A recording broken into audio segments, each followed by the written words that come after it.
कल हम लोग प्रश्न अभ्यास के प्रश्न का दूसरा रासायनिक अभिक्रिया का प्रकार लिखे तक कंप्लीट कर चुके थे। आज हम देखेंगे प्रश्न तीसरा, निम्नलिखित प्रश्नों के उत्तर दीजिए। प्रश्न तीसरा, निम्नलिखित प्रश्नों के उत्तर दीजिए का पहला है, जब कैल्शियम कार्बोनेट को गर्म किया जाता है तब कैल्शियम ऑक्साइड और कार्बन डाइऑक्साइड प्राप्त होते हैं। जब कैल्शियम कार्बोनेट को गर्म किया जाता है तब कैल्शियम ऑक्साइड और कार्बन डाइऑक्साइड प्राप्त होते हैं। अभिक्रिया दिया है CaCO3 कैल्शियम और कार्बोनेट, तो क्या बना CaO कैल्शियम ऑक्साइड और CO2 कार्बन डाइऑक्साइड। तो यह अपघटन अभिक्रिया है। तो इसका उत्तर होगा यह अपघटन अभिक्रिया है। इसमें कैल्शियम कार्बोनेट अभिकारक और कैल्शियम ऑक्साइड तथा कार्बन डाइऑक्साइड उत्पाद है। इसमें ये कौन सी अभिक्रिया है? अपघटन अभिक्रिया है। और ये जो दिख रहा है वो क्या है? कैल्शियम कार्बोनेट क्या है? अभिकारक है। और ये कैल्शियम ऑक्साइड और कार्बन डाइऑक्साइड उत्पाद हैं। ठीक है। अब है दूसरा क्वेश्चन, निम्नलिखित रासायनिक अभिक्रियाओं के दो उदाहरण दीजिए। पहला है अवक्षेप बनाता है। तो अवक्षेप बनाता है उसको हम दो रासायनिक अभिक्रिया देंगे। तो CaOH2 plus CO2, CaOH2 plus CO2, तो CaOCO2 प्लस H2O। ठीक है। दूसरा है HgNO3 प्लस NaCl, तो AgCl अवक्षेप और NaNO3, तो इसको हम क्या करते हैं? अवक्षेप के रूप में दर्शाते हैं। ठीक है। दूसरा है ऊष्मा निकलती है। उसका हमको दो उदाहरण देना है। तो CaO प्लस H2O, तो जब हम इसको रासायनिक अभिक्रिया कराते हैं तो कैल्शियम हाइड्रोक्साइड CaOH2 बनता है और ऊष्मा निकलती है कि नहीं निकलती है। ठीक है। दूसरा है 2Mg plus O2, 2Mg plus O2, तो रासायनिक अभिक्रिया होगी तो 2MgO और क्या निकलती है? ऊष्मा निकलती है। तो ऊष्मा निकलती है कि भी दो रासायनिक अभिक्रियाएं हो गई। अब तीसरा है रंग परिवर्तन होता है। तो पहला, स्टार्च पर आयोडीन विलयन की क्रिया से स्टार्च का रंग बैंगनी हो जाता है। स्टार्च पर आयोडीन विलयन की क्रिया, जब स्टार्च जो है उसमें हम आयोडीन विलयन की क्रिया होती है तो स्टार्च का रंग क्या हो जाता है? बैंगनी रंग का हो जाता है। ठीक है। दूसरा है मिथाइल ऑरेंज एसिड विलयन की क्रिया से गुलाबी रंग और एल्काइन की क्रिया से पीला रंग देता है। जो मिथाइल ऑरेंज है केमिकल, वो एसिड विलयन की क्रिया से कौन सी रंग हो जाता है? उसका गुलाबी रंग का हो जाता है। और एल्काइन की क्रिया से पीले रंग का हो जाता है, पीले रंग का दे देता है। ठीक है। मिथाइल ऑरेंज जो है वो एसिड विलयन की क्रिया से क्या हो जाता है? गुलाबी रंग का, और एल्काइन की क्रिया से क्या हो जाता है? पीले रंग का हो जाता है।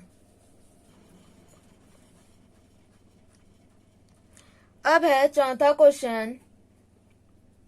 तीसरा क्वेश्चन हो गया। चौथा क्वेश्चन है, नीचे कुछ क्रियाएं दी गई हैं, इनमें से रासायनिक अभिक्रियाओं की पहचान कर कारण सहित स्पष्ट कीजिए। पहला है बर्फ का पिघलना। कौन सा परिवर्तन है? भौतिक परिवर्तन है। बर्फ का पिघलना कौन सा परिवर्तन होगा? भौतिक परिवर्तन होगा। रासायनिक परिवर्तन और भौतिक परिवर्तन में अंतर है ना, क्यों? रासायनिक परिवर्तन और रासायनिक अभिक्रिया करके होती हैं। ठीक है। और भौतिक परिवर्तन रासायनिक अभिक्रिया नहीं करती। ठीक है। तो बर्फ का पिघलना भौतिक परिवर्तन है। शक्कर का पानी में घुलना भी भौतिक परिवर्तन है। शक्कर का पानी में घुलना भी क्या है? शक्कर का पानी में घुलना भी कौन सा परिवर्तन है? भौतिक परिवर्तन है। ठीक है। तीसरा है लकड़ी का जलना। कौन सा परिवर्तन है? रासायनिक परिवर्तन है। लकड़ी का जलना कौन सा परिवर्तन है? रासायनिक परिवर्तन है, क्योंकि क्या होती है? एक रासायनिक क्रिया होती है। ठीक है।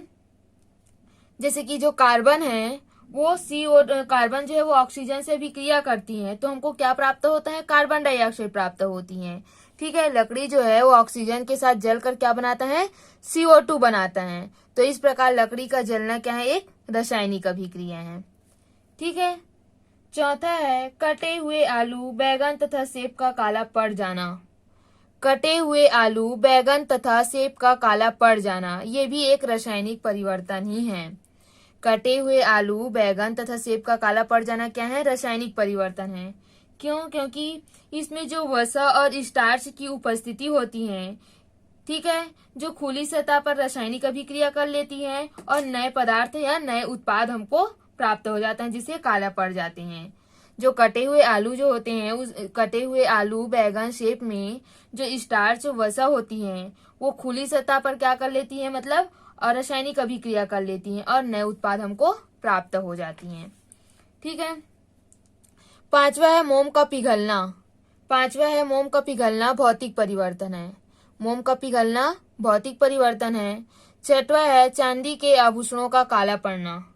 चांदी के आभूषणों का काला पड़ना रासायनिक परिवर्तन है। ये क्या होती है, रासायनिक अभिक्रिया है, क्योंकि ये नमी जो है वो ऑक्सीजन से क्रिया कर लेती है, जिससे चांदी ऑक्साइड की परत जमने लग जाती है। ठीक है, जिससे वो काला पड़ जाता है। दूध का खट्टा हो जाना रासायनिक परिवर्तन है। दूध का भी खट्टा हो जाना क्या है, रासायनिक परिवर्तन है। आठवां है हरे पौधे द्वारा सूर्य के प्रकाश में भोजन का निर्माण करना। हरे पौधे द्वारा सूर्य के प्रकाश में भोजन का निर्माण करना, ये भी एक रासायनिक परिवर्तन है। ठीक है, क्योंकि इससे जो नया पदार्थ बनता है वो कार्बोहाइड्रेट बनता है। इससे जो नया पदार्थ उत्पाद बनता है वो क्या बनता है, कार्बोहाइड्रेट होता है। इस प्रकार हमने क्या देखा, प्रश्न चौथा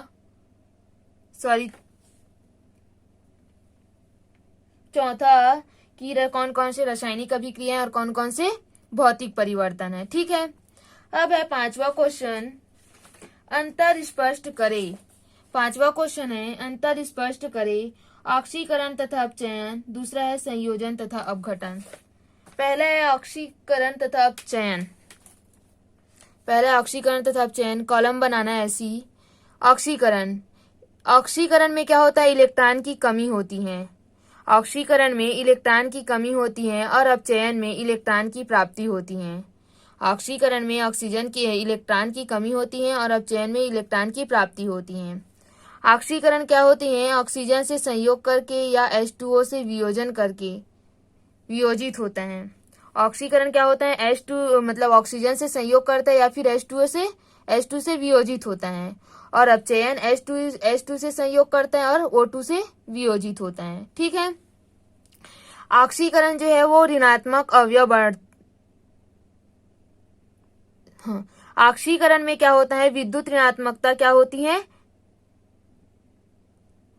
ऑक्सीकरण में जो विद्युत ऋणात्मकता अवयव होता है वो क्या होता है, बढ़ता है। ऑक्सीकरण में विद्युत ऋणात्मकता अवयव होती है वो बढ़ता है और अपचयन में क्या होता है, घटता है। और ऑक्सीकरण में विद्युत धनात्मक जो अवयव है वो घटता है। दोनों में अपोजिट होगा। ऑक्सीकरण में विद्युत ऋणात्मक अवयव बढ़ता है और धनात्मक क्या होगा, घटेगा। और अपचयन में क्या होगा, विद्युत ऋणात्मक अवयव घटेगा और धनात्मक अवयव बढ़ेगा। ठीक है, इस प्रकार 4 अंतर हो गया। अब है संयोजन तथा अपघटन में अंतर। संयोजन तथा अपघटन में अंतर। संयोजन अभिक्रिया 2 या 2 से अधिक तत्व या यौगिक जुड़कर नए यौगिक का निर्माण करता है।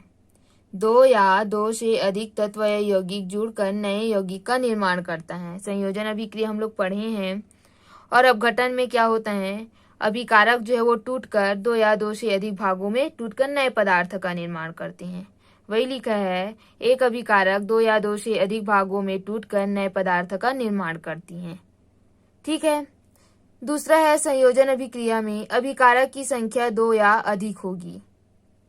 संयोजन अभिक्रिया में अभिकारक की संख्या क्या होगी, 2 या अधिक होगी। और अपघटन अभिक्रिया में अभिकारक की संख्या क्या होगी, 1 ही होगी।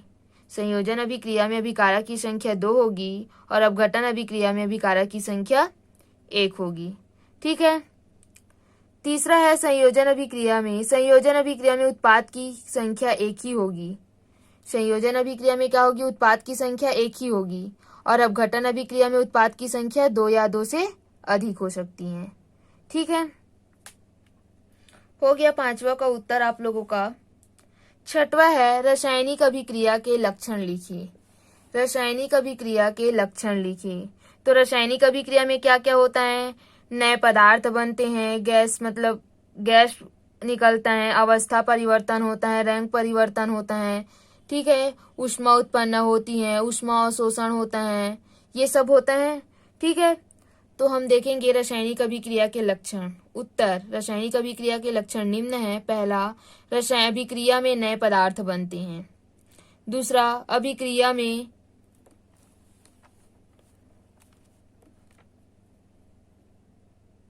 दूसरा है पदार्थ में रंग परिवर्तन भी होता है। दूसरा है पदार्थ में रंग परिवर्तन भी होता है।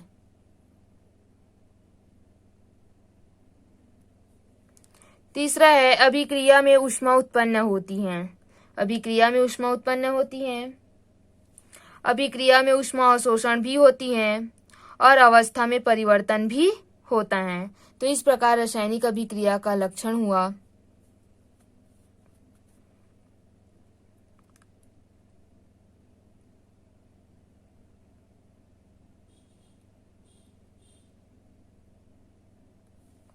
गैस का निकलना भी रासायनिक परिवर्तन का एक लक्षण है। ठीक है, सातवां क्वेश्चन है, ऐसी रासायनिक अभिक्रियाओं के उदाहरण लिखिए जो एक से अधिक लक्षणों को प्रदर्शित करती हैं। सातवां क्वेश्चन है, ऐसी रासायनिक अभिक्रियाओं के उदाहरण लिखिए जो एक से अधिक लक्षणों को प्रदर्शित करती हैं। ठीक है, उत्तर होगा मोमबत्ती का जलना। उत्तर आएगा इसमें मोमबत्ती का जलना। C+O2 अभिक्रिया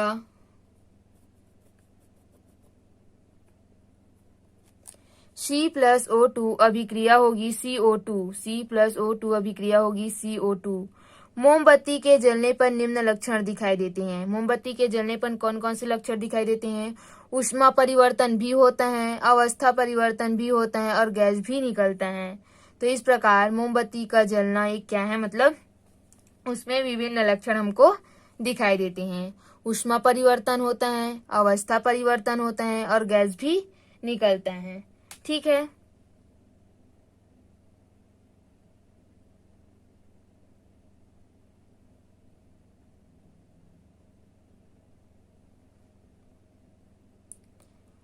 अब है आठवां क्वेश्चन, आपने अपने आसपास होने वाले रासायनिक परिवर्तनों की सूची बनाइए तथा उन्हें रासायनिक क्रियाओं के विभिन्न प्रकारों में बांटिए।